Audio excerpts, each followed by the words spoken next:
the boiling frog pops up in my mind. You sit in the water and it starts to get hotter and hotter, and it's kind of comfy, and all of a sudden you're cooked.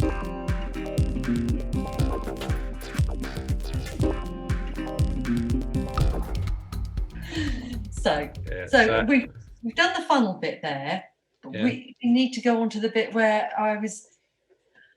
So the last set of notes I did, which was about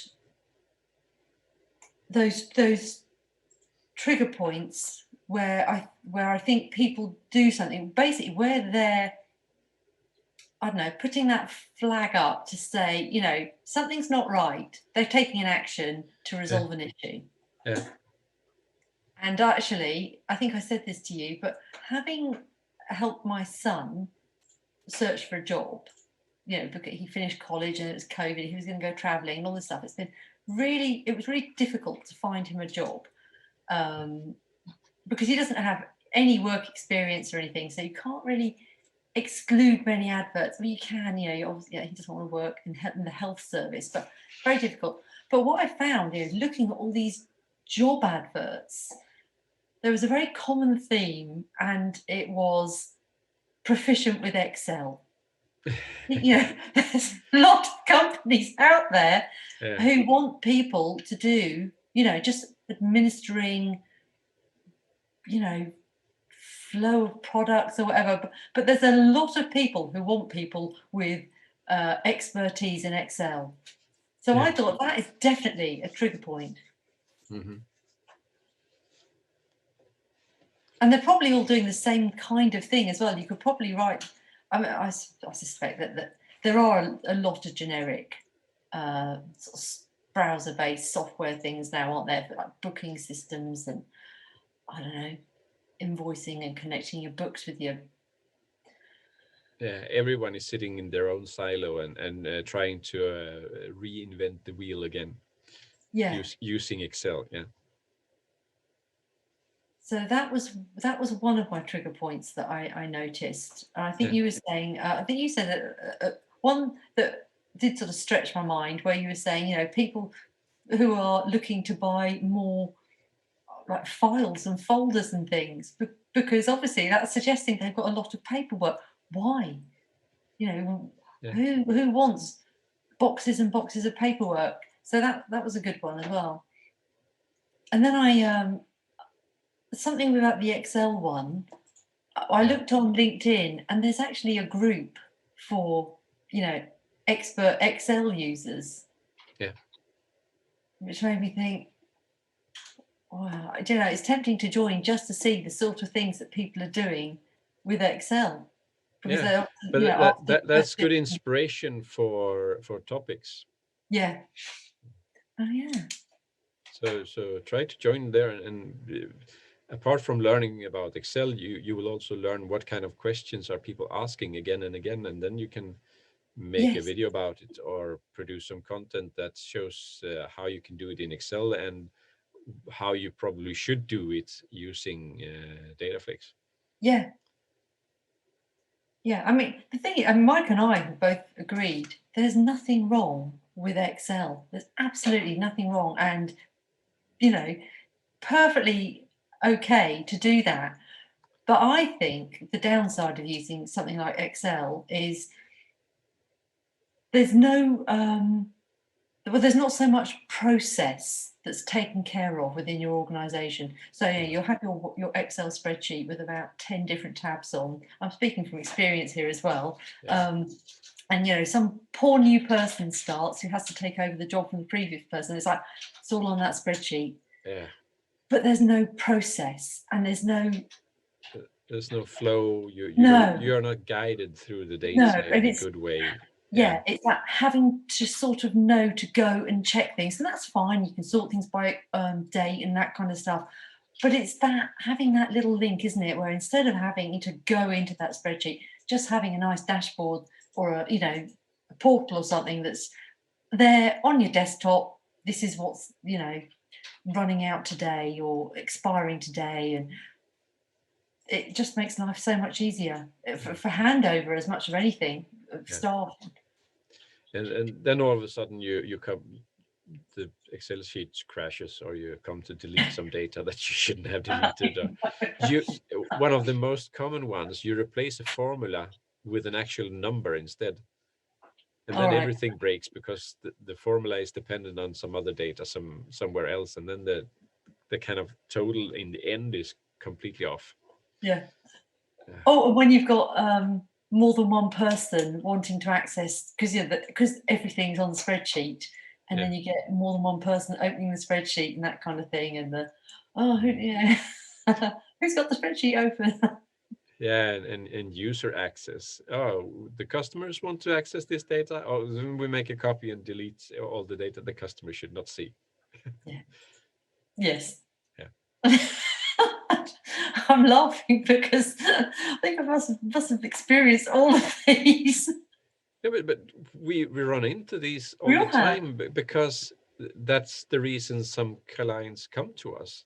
Yeah. They say we have this Excel spreadsheet, but we are basically closing in on the limit of what we can do. We need more things. We need to have the changes logged in a separate log so we know who did this change at which time in the process. We want different versions. We are changing the price of the product, but we want still the old price to be reflected in the old data and the new price reflected in the new data. How do we do that? Yeah, we could do that in a script in a database that just says that here's the timestamp when the price switch. So from this timestamp on, the report should contain the new price, or previously the report should keep the old price. But how do you do that in Excel without kind of, okay, now this is an old Excel spreadsheet, and we have the rest of the products in the new one. So we will have to make two different reports, one for the old month and one for the new month. And it's just you can do it, but it's just a lot more work. And this goes back, I think we said this, if not last time, certainly the time before. A lot of people don't realise that there is an option. They're so happy. They're not happy, but they're entrenched in that way of thinking, and they don't think. It's more sort of, can we change this? Not how do we change this?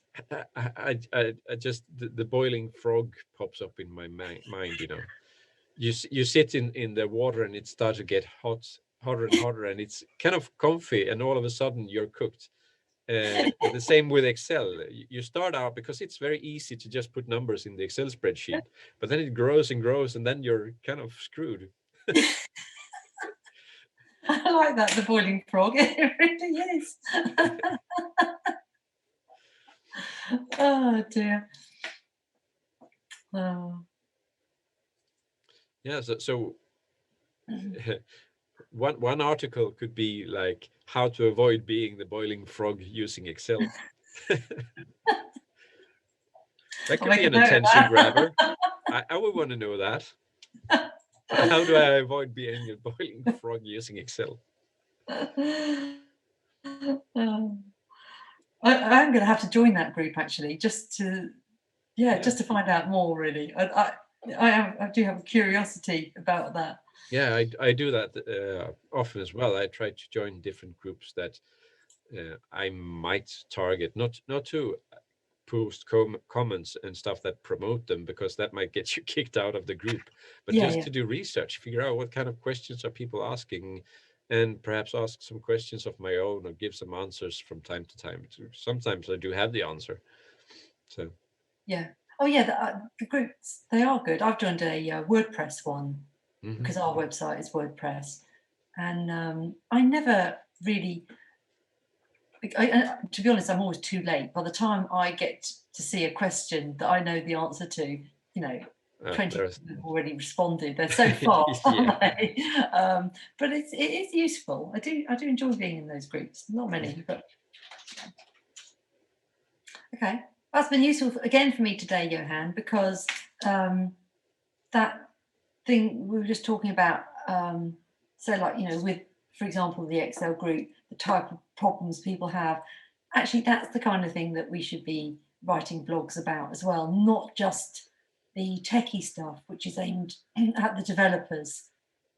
Yeah, and one thing I'm thinking a lot about in that sense is that that might be two different um, target groups that are so different that they not belong on the same platform. But Do you we do understand me? have those two very diverse groups. Yeah, How would you separate those then? yeah. I'm not sure yet. I'm still working on that. But because as you can see in our YouTube channel, for instance, we do have the casual conversation videos, but we also have the discovering Dataflex videos. Yes. Um, And that but works fine, doesn't it, on YouTube? YouTube actually is really good for that because y- you can have those channels. But on our yeah, website, but which if is you where we, subscribe to our channel, you will actually get both videos. And of course, since we don't post more than once a week, you can decide if you want to watch it or not, if that content is for you. yeah. And it might be good to see that we are doing both, but I'm not sure if, because you are polluting the water, so to speak, if you send a newsletter and sometimes, like, say, two times in a row you only write about Dataflex related things, then you might lose interests of your audience who is subscribing to your newsletter based on your content about Excel and stuff like that. Well, I do have different lists actually. So within MailChimp, Yeah, we do have different lists. They probably do need tidying up because there's overlap where, yeah, yeah, yeah. people have subscribed, and so I've got like a subscribers one, but so that I know who's subscribed recently. Yeah. So they're a bit of a mixed bag. So in terms of the emails that I send out, I can target those into those two distinct groups. But it's the stuff on the website. Actually, now you've raised an issue for me here that I want to know the answer to. Yeah. How And on the website, does it matter? Does it matter though? Because if we've no, written an no, article on the website it doesn't matter that much because you find content by through searching, searching. Yeah, and if you find some content about, let's say, Excel that you find interesting, then uh, you read that and relate that to the organization who's posting the yeah, content. And if you search for something related to Dataflex or development and find that, then that's fine. That was what you're looking for, and you relate that to the organizations. That's not that a big of a problem because people normally don't read every article posted by a website, but people read most of the newsletters if they are interesting and if there's something they like to follow. right. Okay, so that's something I need to bear in mind then, because I mean, really, we don't do any of that kind of more generic end usery type of stuff anyway at the moment. So everyone just No, gets the same. But if I was to start doing that, thing is, I wouldn't.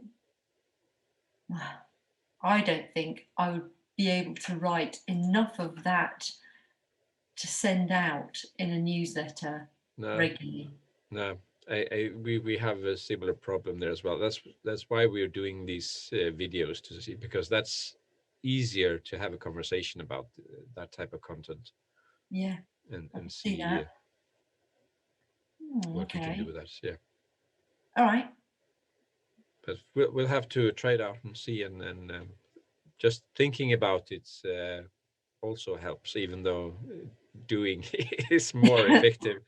Yeah, no, it does, because sometimes you do, whoever you are, whatever you do, you sort of get wrapped up in your own little world. Yeah, And it's only you saying there, actually, as a receiver of newsletter, you know, you want it all to be relevant to you. You don't want to have to pick through and determine what's relevant to you, really. no. Mm, Or the title of the email should be very specific that this is a Dataflex related yeah, copy yeah, of the newsletter, or in this newsletter we go all in on Excel or whatever. yeah. So yeah, Okay, thanks for that. at this point, I was sort of hoping that I would be able to do like a trial LinkedIn paid advert type thing. Yeah. But I don't feel confident doing that. I don't know what I would do. Okay. So go through the content, ask your questions, and then that might be a topic I will. for next episode. Then. As I said before, I think that is my real crunch point. I'd like to do some paid adverts, just don't know where to start. And I feel like if I just randomly have a go at it on my own without any more information that I currently have, it could be a total waste of time and money. Yeah. So that's the next one. The target is how to do your first LinkedIn ad, paid ad. Mm-hmm. Well, that's what I want. Okay. Okay. Let's do that then. All right. Thanks, Johan. I'm sorry if I wasn't prepared enough for that then. Oh, no. Okay. That's fine. All right. Yeah. Thank you. Bye. Bye. Bye.